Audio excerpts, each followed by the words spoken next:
राष्ट्रीय वाल्मीकि धर्म समाज रावत संगठन के समस्त वरिष्ठ पदाधिकारियों, समस्त कार्यकर्ता साथियों एवं वाल्मीकि समाज के समस्त बुद्धिजीवी व्यक्तियों को मेरी तरफ से जय वाल्मीकि, जय क्रांतिकारी भीम, जय संविधान। साथियों, मैं रावत संगठन का राष्ट्रीय महासचिव आप सबसे कुछ बात कहने आया हूँ। जैसा कि आप सभी लोग जानते हैं कि पूरे हिंदुस्तान में, पूरे भारत में हमारे समाज के ऊपर समय समय पर उत्पीड़न होता चला आ रहा है और घटनाएं घटती चली जा रही हैं और ये घटनाएं आप सबके संज्ञान में भी आती होंगी। हमारे संगठन के पास बहुत सारी घटनाएं आती हैं और हम उनका निराकरण भी करते हैं। जैसा कि अभी हमारे पास शाहजहांपुर का एक मामला आया है। शाहजहांपुर में खुटार थाना है, उस थाने के अंतर्गत नीतीश पुत्र हरिचंद जी का एक मामला हमारे पास आया है, जिनको ये एक जो हमारे उत्तर प्रदेश में सफाई कर्मचारी ग्रामीण क्षेत्र में काम करते हैं, ग्राम सभा में सफाई कर्मचारी काम करते हैं, तो ये उसी नौकरी में वहाँ पर लगे हुए हैं। तो इनके वहाँ जहाँ पे नौकरी है इनकी, वहाँ के प्रधान के पति ने इनको बहुत गंदी और अभद्र भाषा से बहुत गंदी गंदी गालियाँ दी हैं और इनको धमकाया है। और ये मामला थाना खुटार में 8 तारीख को चला गया था, लेकिन वहाँ के थाना इंचार्ज ने अब तक भी कोई कार्रवाई नहीं की, जो कि निंदनीय है। वहाँ के थाना इंचार्ज से हमारी बात हुई है, आज मैंने खुद बात की है। उनकी तरफ से कोई भी इस तरह का जो सफाई नहीं दी गई कि उन्होंने कोई कार्रवाई की है, तो हमने उनसे गंभीरता से बात की है कि भाई इस पर सफाई ना देते हुए इस पर गंभीरता से कार्रवाई करिए। तो ये तो हमने उनसे बात की है, लेकिन बहुत ही दुखद बात है कि हमारे समाज के व्यक्ति के ऊपर कोई व्यक्ति इतनी गंदी माताओं बहनों को लेकर के गालियां करता है, उसे धमकाता है, उसके बाद भी पुलिस प्रशासन इतना निष्क्रिय रहता है। उत्तर प्रदेश की समस्त पुलिस का हम बहिष्कार करते हैं। हम उत्तर प्रदेश में देख रहे हैं कि हमारे समाज के ऊपर लगातार उत्पीड़न और अत्याचार होता है, लेकिन वहाँ की पुलिस हमारे समाज का साथ नहीं देती, वहाँ का प्रशासन हमारे समाज का साथ नहीं देता, वहाँ की सरकार हमारे समाज का साथ नहीं देती। हम वहाँ की सरकार की भी आलोचना करते हैं। इस वीडियो के माध्यम से बताना चाहता हूँ कि देखो, हमारे समाज के ऊपर उत्तर प्रदेश में चाहे प्रधान हो, चाहे कोई बड़ा मंत्री या विधायक हो या अन्य कोई भी पावरफुल जो कि दबंग व्यक्ति है, वो अक्सर या तो उसके लोगों के द्वारा या उसके द्वारा या उसके चाटुकार चमचों के द्वारा हमारे समाज के ऊपर लगातार अत्याचार हो रहे हैं, होते जा रहे हैं, और हम उन पर कोई भी लगाम नहीं कसवा पा रहे। और इसकी वजह है हमारे आपस की फूट, हमारे लोगों की आपस की निष्क्रियता, हमारे लोगों की अज्ञानता। हम संगठन चलाते हैं, हमारे लोग संगठनों में नहीं जुड़ते, हम लोगों को समझाते हैं, लोग हमारी बात नहीं समझते। ठेका प्रथा के नाम पर लड़ रहे हैं, उनकी ठेका प्रथा भी खत्म नहीं हो रही क्योंकि एकजुट नहीं होते। जहां देखो वहां पर अलग नेता तैयार हैं, जहां देखो अलग लोग तैयार हैं, ठगने के लिए तैयार हैं, अपने लोगों को लूटने के लिए तैयार हैं। कोई भी व्यक्ति काम करने को तैयार नहीं है। राष्ट्रीय वाल्मीकि धर्म समाज संगठन बिल्कुल साफ छवि से काम कर रहा है, पूरे भारत में काम कर रहा है। कोई भी व्यक्ति इस पर एक भी एलिगेंस, एक भी आरोप नहीं लगा सकता। ये दावे के साथ कहता हूं, ये संगठन ना किसी से चंदा लेता है, ये ना संगठन किसी से पैसा लेता है और लोगों के लिए रात दिन काम करता है। उसके बाद भी इस संगठन में लोग नहीं जुड़ रहे हैं। अगर आप हमारे साथ नहीं जुड़ोगे तो हम आपकी लड़ाई कैसे लड़ेंगे? आज आपके ऊपर उत्पीड़न हुआ तो आज आप हमारे पास आए। अब ये बताइए कि आपका क्या दायित्व बनता है? आपका दायित्व भी बनता है कि सरकार को झुकाने के लिए जनसंख्या बढ़ाएं, अपने संगठनों में जुड़ें, ताकि सरकार को पता चले कि संगठनों में भी लोग काम कर रहे हैं। जैसे दूसरे संगठनों से लोग, सरकार झुकती हैं, डरती हैं और उनकी बात मानती हैं। और उनकी रोज देखो, छोटा सा संगठन भी टीवी पर छाया रहता है क्योंकि उनके पास संख्या बल है। वो क्या काम करते हैं भाई? उन्होंने कौन सा देश को क्या कहते हैं बहुत अमीर बना दिया है, देश की गरीबी मिटा दी या देश के लिए न्याय दिला दिया?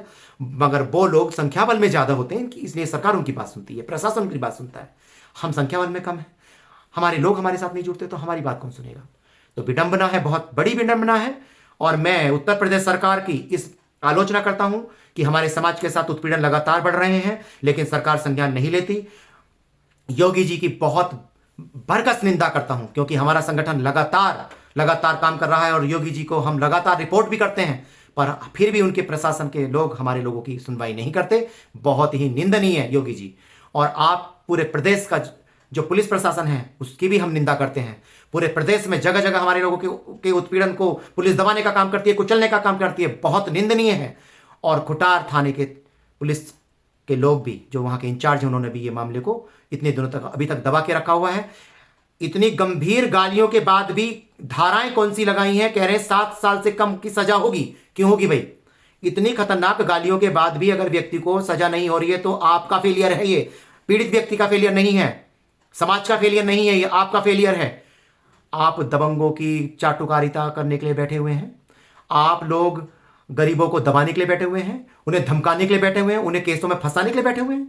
आपको शर्म आनी चाहिए। इस वीडियो के माध्यम से मैं आपको चेतावनी देना चाहता हूं, अगर इस मामले पर गंभीर तरीके से अगर कार्रवाई नहीं की तो इस समस्या को भारत में, पूरे उत्तर प्रदेश में उठाया जाएगा और फिर भारत में भी उठाया जाएगा, क्योंकि आप लोग ईमानदारी से काम नहीं कर रहे हैं। संगठनों को मजबूर होकर के आपके खिलाफ खड़ा होना पड़ेगा। मैं अपने समाज से आह्वान करता हूं कि आप लोग एकजुट हो जाइए, क्योंकि अगर आप लोग एकजुट नहीं होंगे तो ये लोग इसी तरीके से आपका दोहन कराते रहेंगे, ये प्रशासन आपका दोहन कराता रहेगा और लोग आपके ऊपर इसी तरीके से अत्याचार करते रहेंगे। इसलिए एकजुट होकर के अपनी आवाज उठाना सीखिए, संगठित हो जाइए। आप लोगों की चेतना जागनी चाहिए, आपकी आत्मा मरी हुई जागनी चाहिए। आप लोग अलग अलग रहकर किस तरह से प्रताड़ित हो रहे हैं, आपको शर्म नहीं आती? आप एकजुट क्यों नहीं होते? अलग अलग झंडों के नाम से संगठन चलाने वालों, आपको भी मैं बोल रहा हूं, आपको भी थोड़ी शर्म आनी चाहिए। आप लोग क्या काम करते हैं समाज के लिए? आपके होते हुए ये अत्याचार क्यों हो रहे हैं समाज के पर? आप लोग इतने पुराने संगठन चला करके आज तक किसी को न्याय क्यों नहीं दिला पा रहे हैं? आप लोगों को शर्म आनी चाहिए, डूब मरना चाहिए चुल्लू भर पानी में। आप लोगों को अगर गैरत है जरा सी भी, तो एकजुट होकर के सरकार के नाक में दम करिए और उत्तर प्रदेश की सरकार को बता दीजिए कि हमारा समाज कमजोर नहीं है। योगी जी को बता दीजिए कि हमारे समाज के ऊपर उनके लोग अत्याचार करेंगे, उनकी पार्टी के लोग अत्याचार करेंगे तो बर्दाश्त नहीं किया जाएगा। और जिस व्यक्ति ने ये अभी गालियां दी हैं वो भी बीजेपी का ही कार्यकर्ता है, ये सुना गया है, और प्रधानपति है, प्रधान भी नहीं है। आप लोगों को शर्म नहीं आती?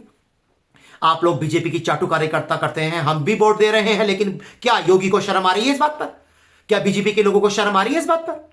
वो तो हमें एक जानवर समझ रहे हैं, हमें सिर्फ यूज करने की चीज समझ रहे हैं। हमें वो यूज करते हैं। जब चुनाव आएंगे तो आपको वो पैर भी धोएंगे, वो आपके घर पे खाना भी खाने आएंगे, उसके बाद उन्हीं के लोग आपकी ऐसी तैसी मारते हैं। आप लोगों को शर्म आनी चाहिए। योगी जी को भी चेता दीजिए कि ये हमारा समाज इतना कमजोर नहीं है जितना लोग समझते हैं। थोड़ी गैरत करिए, शर्म करिए और एकजुट होकर के लड़ाई लड़ना सीखिए। भारत में अत्याचार बहुत ज्यादा बढ़ता चला जा रहा है और अब अंत होने जा रहा है, इस बात को आप समझो। आप लोगों के दिन वही आ जाएंगे, हांडी टांग कर चलने वाले, ये भी आप समझ लेना। चलिए, मैं इन्हीं बातों के साथ अपनी वीडियो को विराम लगाता हूं। अगर थोड़ी सी गैरत हो तो वाल्मीकि समाज के लोगों एक हो जाओ। और ये सिर्फ एक नीतीश का मामला नहीं है, ना जाने कितने लोगों का मामला है। अभी भी देखो, गाजियाबाद में भी एक लड़के के गोली मार दी गई, उस पर भी पुलिस कार्रवाई नहीं कर रही है। शर्म करो, अरे बेशर्म, डूब मरो। आप लोगों के होते हुए भी हमारे समाज के लोगों के ऊपर अत्याचार होते हैं। ये रवादा संगठन अकेला क्या कर लेगा? हमारे समाज के लोग झाड़ू लगाने में मस्त हैं, हमारे समाज के लोग दूसरों की गुलामी करने में मस्त हैं। क्या कर सकते हैं हम? फिर भी हम लड़ाई लड़ेंगे। हम बता रहे हैं, हम न्याय दिलाकर ही छोड़ेंगे। नीतीश को न्याय दिलाएंगे, हम गाजियाबाद भी जाकर के न्याय दिलाएंगे, हम लड़ाई लड़ेंगे। हमारे समाज के लोगों को भी समझना चाहिए कि एकजुट होने की जरूरत है। चलिए, जय वाल्मीकि, जय क्रांतिकारी भीम, जय संविधान।